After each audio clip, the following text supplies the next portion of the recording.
احسان ہے رمضان پاکستان۔ ہاتھ کسی کا پکڑو اور امداد کرو، غم کی قید سے خوشیوں کو آزاد کرو، خلق خدا کو دیکھو اللہ یاد کرو۔ رمضان پاکستان اللہ کا احسان ہے رمضان پاکستان، رمضان پاکستان اللہ کا احسان ہے۔ السلام علیکم ناظرین، عسکری پوائنٹ یوٹیوب چینل کی رمضان پاکستان کی افطار ٹرانسمیشن کے ساتھ ایک بار پھر آپ کے ساتھ حاضر ہیں، اور آج رمضان المبارک کا 13واں روزے کی افطاری کی جائے گی، جبکہ پاکستان سے بیر خلیجی ممالک میں آج رمضان المبارک کا 14واں روزہ افطار کیا جائے گا، اور اس کے ساتھ ہی آج جیسا کہ رمضان المبارک کا دوسرا جمعۃ المبارک بھی ہے، تو آج اس بابرکت دنوں کے حوالے سے خصوصی ہمارا پروگرام ہے، اور میں آپ کو جمعۃ المبارک کے ساتھ سے پہلے مبارکباد پیش کرتا ہوں، اور 13ویں رمضان المبارک کی افطاری جو آپ کرنے جا رہے ہیں اس کی بھی مبارکباد پیش کرتا ہوں۔ امید کرتا ہوں کہ آپ سب خیریت سے بھی ہوں گے اور ہماری رمضان پاکستان کی افطار ٹرانسمیشن کو بھرپور دیکھ رہے ہوں گے۔ جیسا کہ کل میں نے بتایا تھا کہ آج ہم بہت ہی اہم موضوع پہ گفتگو کریں گے، اور ہمارے ساتھ آج مفتی صاحب بھی ہوں گے، کیونکہ میں نے بتایا تھا کہ ہر جمعہ کے دن ہمارے ساتھ مفتی ابوبکر اور ہر اتوار کے دن ہمارے ساتھ مفتی سلیم ربانی ہوا کریں گے مظفر گڑھ اسٹوڈیو سے۔ تو بغیر وقت ضائع کیے اپنے پہلے سیگمنٹ کی طرف جائیں گے، جو کہ روزے کے فضیلت پہ مشتمل ہے آج ہمارا سیگمنٹ، اور روزے کے فضائل کس کو حاصل ہوں گے اس کے بارے میں معلومات جانتے ہیں مفتی ابوبکر سے، جو کہ ہمارے ساتھ لائیو ویڈیو میں موجود ہیں مظفر گڑھ اسٹوڈیو سے۔ تو آئیے چلتے ہیں مفتی ابوبکر کی طرف اور جانتے ہیں کہ روزے کے فضائل کس کو حاصل ہوں گے۔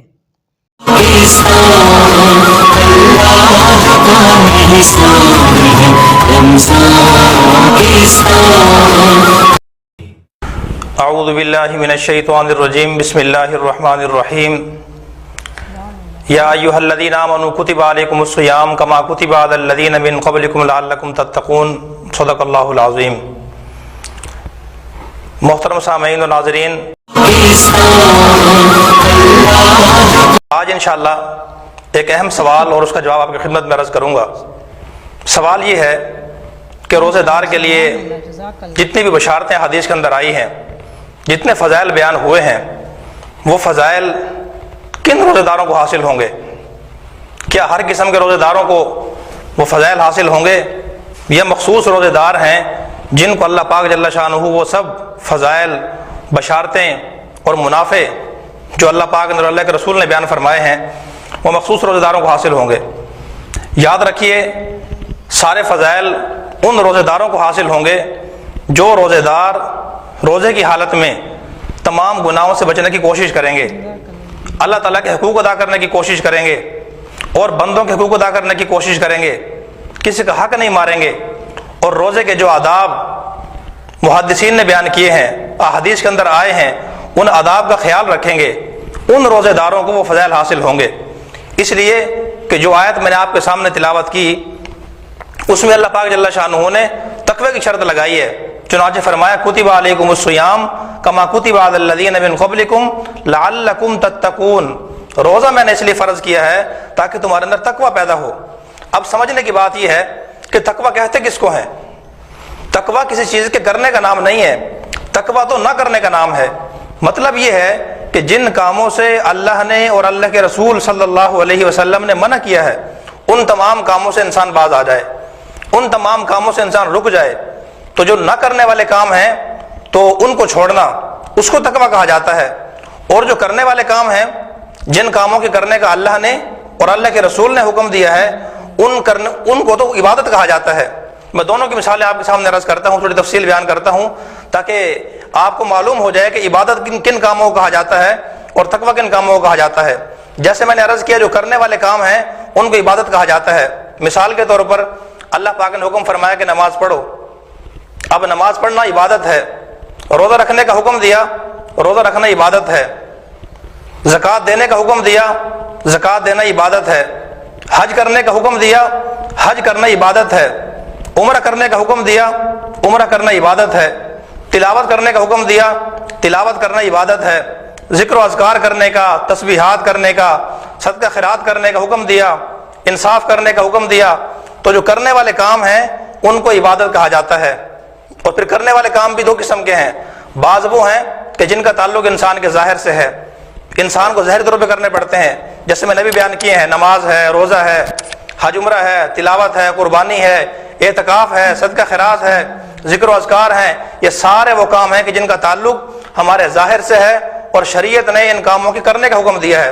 اور کچھ وہ ہیں کہ جن کا تعلق انسان کے ظاہر باطن سے ہے، اللہ پاک نے فرمایا یہ کرو، مثال کے طور پر فرمایا اپنے اندر صبر پیدا کرو، شکر پیدا کرو، عاجزی پیدا کرو، انکساری پیدا کرو، للہیت پیدا کرو، اخلاص پیدا کرو، اپنے دل کے اندر اللہ کی محبت پیدا کرو، اللہ کے رسول کی محبت پیدا کرو، اور دین اسلام کی محبت پیدا کرو، علماء سے محبت اپنے دل کے اندر پیدا کرو۔ یہ سارے وہ کام ہیں۔ اسی طرح صلہ رحمی، خیر خواہی، ہمدردی اپنے دل کے اندر پیدا کرو، اظہار پیدا کرو، عفو درگزر سے کام لو۔ یہ سارے وہ کام ہیں کہ جن کے کرنے کا اللہ پاک نے حکم دیا۔ تو جو کرنے والے کام ہیں، چاہے وہ ظاہر سے متعلق ہوں یا باطن سے متعلق ہوں، ان کو عبادت کہا جاتا ہے۔ اور جو شخص یہ کام کرتا ہے، کرنے والے کو عبادت گزار کہا جاتا ہے۔ اور جو نہ کرنے والے کام ہیں ان کو تقویٰ کہا جاتا ہے۔ پھر وہ بھی دو قسم کے ہیں، بعض کا تعلق انسان کے ظاہر سے ہے اور بعض کا تعلق انسان کے باطن سے ہے۔ جو جن کا تعلق انسان کے ظاہر سے ہے وہ یہ ہیں، اللہ پاک نے فرمایا کہ تم سود نہ کھاؤ، تم رشوت نہ لو، تم بدنظری نہ کرو، تم حرام نہ کھاؤ، اسی طریقے سے بے پردگی نہ کرو، بدنظری نہ کرو، تکبر نہ کرو، رشوت نہ لو، زنا نہ کرو، اور ناپ تول میں کمی نہ کرو، ملاوٹ نہ کرو، کسی انسان پہ تنقید نہ کرو، کسی پہ ظلم نہ کرو، کسی کا تمسخر نہ اڑاؤ، کسی کا مذاق نہ بناؤ۔ یہ سارے وہ کام ہیں۔ اسی طرح اللہ پاک نے فرمایا کہ تم زنا نہ کرو، چوری نہ کرو، بددیانتی نہ کرو۔ یہ سارے وہ کام ہیں ظاہر والے کہ جن کا تعلق انسان کے ظاہر سے ہے، اور اللہ پاک نے ان سے منع فرمایا ہے کہ یہ کام نہیں کرنے، تو ان کو نہ کرنا جو ہے وہ تقویٰ کہلاتا ہے۔ اسی طرح کچھ کام انسان کے باطن سے متعلق ہیں جن کے بارے میں شریعت نے حکم دیا کہ وہ انسان نہ کرے۔ مثال کے طور پہ فرمایا کہ دل کے اندر تکبر نہ ہو، غرور نہ ہو، کسی مسلمان کے بارے میں حسد نہ ہو، بغض نہ ہو، کینہ نہ ہو، عداوت نہ ہو، برے جذبات نہ ہو، غیر محرم کی محبت نہ ہو، دین سے نفرت نہ ہو، اللہ اور اس کے رسول کی شریعت سے نفرت نہ ہو۔ یہ سارے وہ کام ہیں کہ جن سے شریعت نے منع کیا ہے۔ تو ان کے جو نہ کرنے والے کام ہیں ان کو تقویٰ کہا جاتا ہے۔ اور جو شخص ان سارے کاموں کو کرتا ہے اس کو متقی شمار کیا جاتا ہے اللہ تعالیٰ کے ہاں۔ ہمارے معاشرے کے اندر ایک بہت بڑی غلط فہمی یہ پائی جاتی ہے کہ جو کرنے والے کام ہیں، یعنی کہ نماز ہے، ذکر و اذکار ہے، تسبیحات ہیں، تلاوت ہے، جو شخص کثرت کے ساتھ عبادت کرتا ہے، نوافل پڑھتا ہے، تلاوت کرتا ہے، ذکر و اذکار کرتا ہے، تسبیحات کرتا ہے، تو ہم کثرت سے عبادت کرنے والے کو متقی سمجھ لیتے ہیں۔ حالانکہ کثرت سے عبادت کرنے والا عبادت گزار تو ہے، متقی پرہیزگار نہیں ہے۔ متقی پرہیزگار وہ ہے کہ جو گناہوں کو چھوڑتا ہے، ان کاموں کو چھوڑتا ہے جن کے کرنے سے اللہ نے اور اللہ کے رسول نے منع فرمایا ہے۔ کراچی میں ایک بہت بڑے عالم دین ہے حضرت مولانا مفتی محمد صاحب، جامعۃ الرشید کراچی کے شیخ الحدیث بھی ہیں اور مفتی بھی ہیں۔ وہ فرماتے ہیں کہ رمضان المبارک کے مہینے میں فضائل تو عام طور پر بہت زیادہ بیان کیے جاتے ہیں، لیکن جو موانع ہیں، جن کاموں سے اللہ پاک نے بچنے کا حکم دیا ہے، وہ بیان نہیں کیے جاتے۔ چنانچہ فضائل بیان کیے جاتے ہیں کہ جو شخص یہ عمل کرے گا اللہ پاک اس کو اتنا ثواب عطا فرمائیں گے، جو شخص یہ عمل کرے گا اللہ پاک اس کے اتنے گناہ معاف فرما دیں گے۔ چنانچہ اس کا نقصان پھر یہ ہوتا ہے، ایک عام آدمی جب وہ اس قسم کی باتیں سنتا ہے، فضائل سنتا ہے، تو اس کے ذہن میں یہ بات ہوتی ہے کہ اب مجھے گناہ چھوڑنے کی ضرورت نہیں ہے، کیونکہ جتنے میں نیک عمال کر رہا ہوں اللہ پاک ان کی برکت سے میرے سارے گناہوں کو معاف فرما دیں گے۔ حالانکہ یہ بات یاد رکھنی چاہیے کہ جن احادیث میں نیک اعمال کرنے پر گناہوں کی معافی کا ذکر ہے اور یہ بتایا گیا کہ انسان کے گناہ معاف ہو جاتے ہیں، اس سے مراد انسان کے صغیرہ گناہ ہیں۔ کبیرہ گناہ جو ہے کوئی بھی نیک عمل کرنے سے معاف نہیں ہوتے، اس کے لیے توبہ کرنا شرط ہے، اور توبہ کے پھر 3 رکن ہیں۔ نمبر 1، جو گناہ انسان کر رہا ہے اس گناہ کو انسان فوراً چھوڑ دے۔ نمبر 2، آئندہ اس گناہ کے نہ کرنے کا پختہ عزم اور ارادہ کرے۔ نمبر 3، اس گناہ پر اس نافرمانی پر اللہ تعالیٰ کے سامنے نادم اور شرمندہ بھی ہو۔ تو اس لیے نیک اعمال کرنے سے صرف صغیرہ گناہ معاف ہوتے ہیں، کبیرہ گناہ نیک اعمال کرنے سے معاف نہیں ہوتے، اس کے لیے پھر توبہ شرط ہے۔ پھر توبہ کی بھی دو قسمیں ہیں، اگر اس نے ایسے گناہ کیے ہیں کہ جن سے اللہ کی نافرمانی ہوتی ہے، اللہ کی حق تلفی ہوتی ہے، اللہ کا حق ضائع ہوتا ہے، اس میں تو معافی مانگ لینا کافی ہے، لیکن ساتھ ساتھ اللہ کا حق ادا کرنا بھی ضروری ہے۔ اور وہ گناہ کہ جن کا تعلق حقوق العباد سے ہے، اس میں پھر حقوق العباد کے اندر جس بندے کا انسان نے حق مارا ہے، جس کی حق تلفی کی ہے، اس کا حق ادا کرنا انسان کے لیے ضروری ہے۔ لہذا نیک اعمال کرنے سے انسان کے صرف صغیرہ گناہ معاف ہوتے ہیں، کبیرہ گناہ معاف نہیں ہوتے۔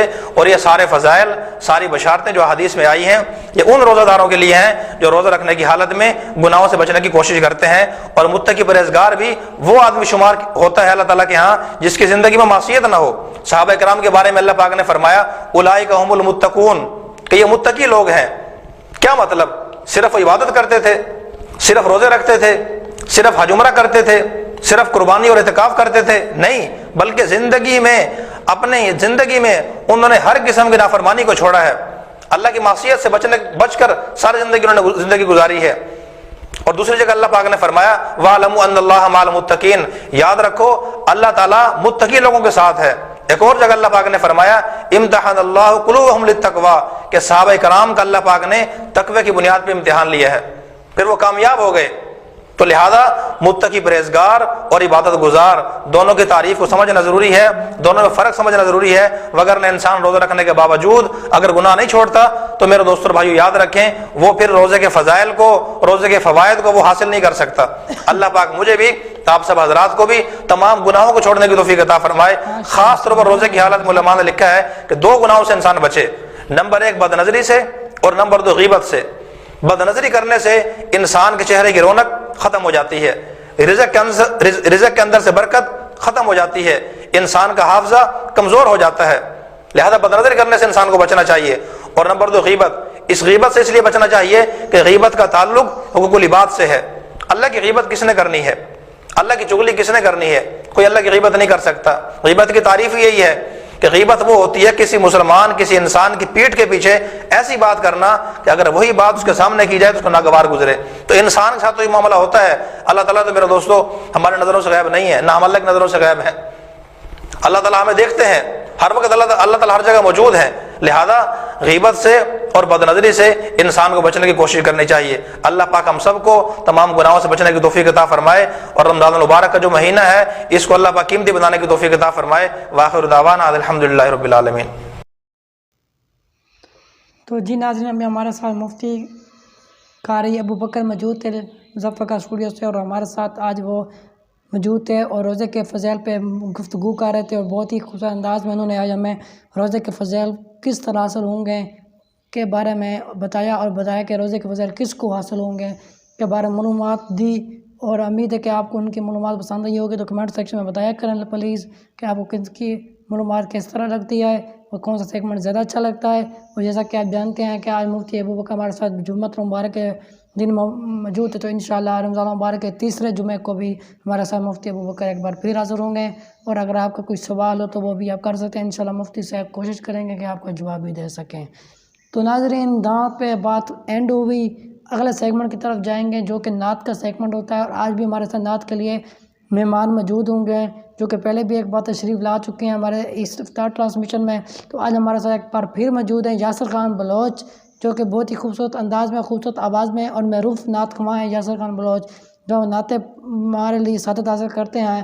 تو آج وہ نعت پڑھنے جا رہے ہیں کہ آنکھ میری اداس رہتی ہے، آنکھ میری اداس رہتی ہے، تو نعت کا عنوان ہے۔ تو آئیے چلتے ہیں نعت کی طرف، اور نعت کے سیگمنٹ کو آج ہمارے ساتھ مہمان ہیں حافظ مشہور نعت خواں یاسر خان بلوچ، تو آئیے چلتے ہیں ان کی۔ آنکھ میری اداس رہتی ہے، آنکھ میری اداس رہتی ہے، ان کے درشن کی پیاس رہتی ہے، ان کے درشن کی پیاس رہتی ہے، آنکھ میری اداس رہتی ہے، اور ایسے دل کے نصیب کیا کہنے، ایسے دل کے نصیب کیا کہنے، کہ جس میں یادیں حبیب رہتی ہے، کہ جس میں یادیں حبیب رہتی ہے، آنکھ میری اداس رہتی ہے، اور چھوڑ دو مجھے کو ان کی گلیوں میں،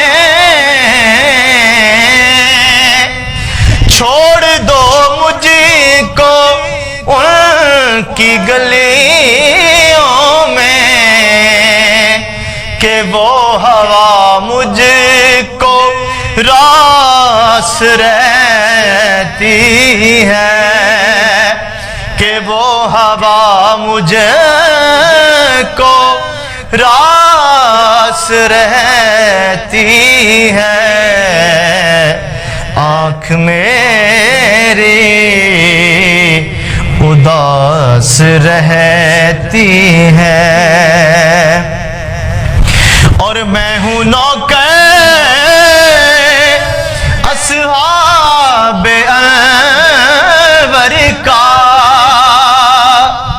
میں ہوں نوکر اصحاب انور کا، ایک مستی سوار رہتی ہے، آنکھ میری اداس رہتی ہے۔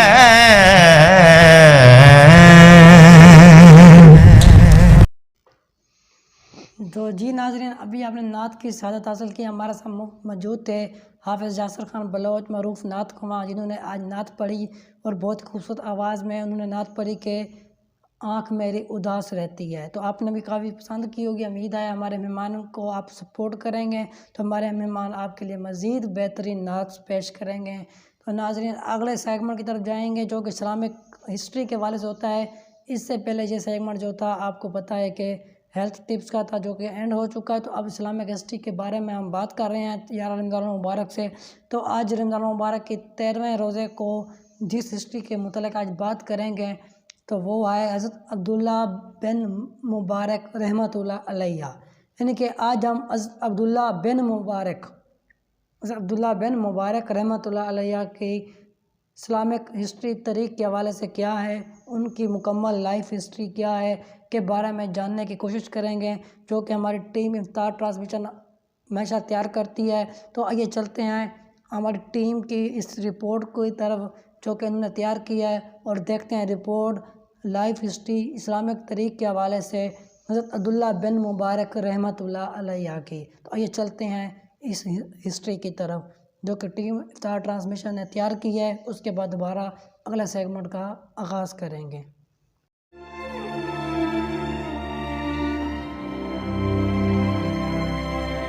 حضرت عبداللہ بن مبارک رحمۃ اللہ علیہ، آپ کا نام عبداللہ، والد کا نام مبارک اور آپ کی کنیت ابو عبد الرحمن ہے۔ آپ کے والد ترکی النسل تھے اور آپ کی والدہ خوارزمیہ تھیں۔ آپ کی ولادت 118 ہجری کو مرو میں ہوئی۔ آپ کی ابتدائی تعلیم و تربیت کا اہتمام گھر پر ہی کیا گیا۔ جب عمر 20 سال کی ہوئی تو اللہ تعالیٰ نے آپ پر توبہ، محبت، معرفت، علم اور جہاد کا دروازہ کھول دیا۔ آپ سیدنا امام اعظم ابو حنیفہ رضی اللہ عنہ کے حلقہ درس میں شامل ہوئے اور فقہ میں عبور حاصل کیا۔ اس کے علاوہ آپ نے اپنے وقت کے تقریباً 4000 جید اساتذہ سے کسب فیض کیا۔ اللہ تعالیٰ نے آپ کو ورع و تقوی، سخاوت، حسن اخلاق، معرفت الہی، عاجزی و انکساری، تواضع اور دنیا سے بے رغبتی جیسی صفات اور خوبیوں سے نوازا تھا۔ آپ وراثت و تجارت کی وجہ سے بہت مالدار تھے، لیکن اپنا مال فقراء، مجاہدین، طلباء حدیث کی خدمت، لوگوں کو حج کروانے اور جہاد میں صرف فرما دیتے۔ ایک محتاط اندازے کے مطابق آپ ہر سال فقراء پر 1,00,000 درہم خرچ کرتے تھے۔ اللہ تعالیٰ نے خیر کی جتنی بھی عادات و خصائل پیدا فرمائیں وہ سب آپ میں موجود تھیں اور آپ حسن اخلاق کا پیکر نظر آتے تھے۔ سفر جہاد میں ساری رات عبادت کرنا، لشکر کی پہرے داری کرنا، فرائض کے ساتھ نوافل کا مسلسل اہتمام کرنا اور خوف خدا سے اتنا رونا کہ داڑھی مبارک تر ہو جانا آپ کا معمول تھا۔ آپ نے سرکاری عہدے قبول نہ کرنے میں اپنے استاذ سیدنا امام اعظم ابو حنیفہ رضی اللہ عنہ کی مکمل پیروی فرمائی۔ آپ نے اپنی ساری زندگی تبلیغ دین، اشاعت اسلام اور فروغ علم میں بسر فرمائی۔ آپ وہ شخصیت ہیں جن کی جلالت علم پر امت کا اتفاق ہے۔ آپ نے تفسیر، حدیث، تاریخ اور تصوف پر متعدد کتب تحریر فرمائی۔ آپ نے 181 ہجری کو 63 سال کی عمر میں صحرائے شام کے مقام حیت پر سفر جہاد کے دوران وصال فرمایا۔ تو جی ناظرین، ابھی آپ نے اسلامک ہسٹری کا سیگمنٹ دیکھا، امید ہے کہ آپ کو اچھا لگا ہوگا، اور ہم کوشش کر رہے ہیں کہ اس سیگمنٹ کے اندر مختلف معلومات جو اسلامی ہوتی ہے آپ تک شیئر کریں۔ جس طرح ہم نے حضرت عبداللہ بن مبارک رحمۃ اللہ علیہ کی ہسٹری اسلام کے لحاظ سے بیان کی، تو انشاءاللہ مزید بھی گفتگو ہوتی رہے گی، اس سیگمنٹ کو پیش کرتے رہیں گے، تو وقت ضائع نہیں کریں گے، اگلے سیگمنٹ کی طرف جائیں گے۔ پہلے ہی آج کافی ٹائم ہو گیا ہے، مطلب کافی پروگرام بڑا ہو گیا ہے شاید، کیونکہ آج رمضان المبارک کا، جمعۃ المبارک کے حوالے سے خصوصی بیان بھی تھا مفتی صاحب کا، اور نعت کا سیگمنٹ بھی تھا۔ تو آئیے چلتے ہیں اگلے سیگمنٹ کی طرف، جو کہ ہمارے ساتھ آج اہم سیگمنٹ ہے اگلا کوئی سیگمنٹ کا، جس کا آپ سب کو انتظار ہے کہ آج کے سوال کا جواب کیا ہوگا، اور امید ہے کہ آپ کو جواب کا پہلے ہی پتہ ہے۔ اور اس کے بعد کیونکہ آج کا سوال اتنا مشکل بھی نہیں تھا، اور ویسے بھی ہمارے ویورز محنت کرتے ہیں اور جواب کو ڈھونڈ کر لے کر آتے ہیں اور مکمل ڈیٹیل کے ساتھ بیان کرتے ہیں، تو جس سے دوسرے ویورز کو بھی کافی معلومات مل جاتی ہے۔ تو چاہے وہ ان کی کاپی کر کے جواب دے رہے ہیں مجھے نہیں پتہ، لیکن ان کو معلومات تو مل رہی ہے ہمارے اس افطار ٹرانسمیشن سے اور اس سحر ٹرانسمیشن سے، تو ہمارے لیے یہی بہت ہے کہ رمضان پاکستان کے عسکری پوائنٹ کی افطار ٹرانسمیشن اور سحر ٹرانسمیشن سے آپ تک معلومات پہنچ رہی ہے۔ ہمارے ویورز بھی اس میں کافی حصہ لے رہے ہیں، تو ان کا بھی شکریہ۔ تو کوئی سیگمنٹ کی طرف جاتے ہیں، جو کہ سحر ٹرانسمیشن میں آج سوال کیا گیا تھا آپ سے کہ قرآن مجید کی کس صورت میں ضلبۃ الارض کے خروج کا ذکر آیا ہے، جس کا صحیح جواب، جیسا کہ آپ جانتے ہیں کہ سورۃ النمل میں اس بارے میں ذکر آیا ہے قرآن مجید میں کہ ضلبۃ الارض کے خروج کا ذکر آیا ہے، جس کا مکمل ترجمہ اور آیت نمبر کے ساتھ اور پارہ نمبر کے ساتھ آپ کو ہمارے کمنٹ سیکشن میں بھی مل جائے گا، سحر ٹرانسمیشن کے کمنٹ سیکشن کے اندر، جس کو ہمارے ویورز نے مکمل ڈیٹیل کے ساتھ پیش کیا۔ سب سے پہلے زی ولاگ کے کوکنگ یوٹیوب چینل نے پیش کیا اور مکمل آیت کا ترجمہ بیان کیا، تو مزید مکمل ڈیٹیل جو رہ گئی تھی زی ولاگ کے یوٹیوب چینل کی طرف سے، اس کو مزید بہتر کر کے حافظ غلام مصطفیٰ نے پیش کی، کمنٹ سیکشن کے اندر اپنے سوال کا جواب دینے کی کوشش کی، تو ان دونوں کا جواب صحیح ہوا، حافظ غلام مصطفیٰ کا اور زی ولاگ کے یوٹیوب چینل کا، اور ہمیشہ جواب دے رہے ہیں، صحیح جواب دے رہے ہیں اور آگے جا رہے ہیں۔ تو اس کے بعد اگلے جو ہمارے ویورز آ رہے ہیں آج کے صحیح جواب دینے میں، تو اس میں ظفر اقبال ہیں جن کا صحیح جواب تھا، اور کافی دنوں بعد پھر آج وہ جواب دینے ہیں، تو ان سے میں ریکویسٹ کروں گا کہ دہلی جواب دیں تاکہ آپ کے پوائنٹس ٹیبل برقرار رہیں، جس وجہ سے آپ کے پوائنٹس کم ہو جاتے ہیں۔ تو اس کے بعد ہمارے ساتھ آج صحیح جواب دینے میں عبدالروف ہیں، جو کہ آج انہوں نے صحیح جواب دیا۔ اس کے علاوہ ہانیہ خالد نے، کرن بطول نے، اور آبا بٹ اور بشرا خان نے بھی آج کا سوال کا صحیح جواب دیا۔ ان سب نے آج صحیح جواب دیا، میری طرف سے ان سب کو مبارکباد، اور اسی طرح جواب دیتے رہیں تاکہ رمضان پاکستان کے